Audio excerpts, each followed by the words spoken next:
ceasefire. Is there a ceasefire in No, place? No. there is no ceasefire. No, there is no ceasefire. There is just a bubble that has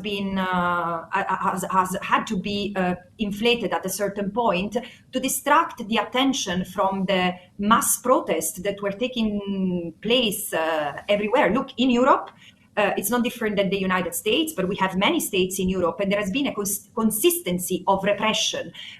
Protests from Germany, the UK, Italy, France have been either prohibited or harshly repressed. Journalists have been criminalized, activists have been criminalized and arrested because of opposing a genocide. So eventually, in order to sedate this mounting distress in the population that doesn't want to see the slaughter of kids anymore, the word ceasefire has been imposed, but nearly 400 people have been killed in Gaza since the ceasefire. One fourth of the aid that had been agreed upon has entered. And as you and I are speaking, Tucker, there are nearly 2 million of survivors in Gaza resisting a winter storm in ravaged tents ravaged by the elements, and the fact that these people have been displaced 5, 10, 15 times from one rubble camp to another wasteland for 2 years. Look, again, I've said already 1 year ago, Israel is writing one of the darkest pages of modern history.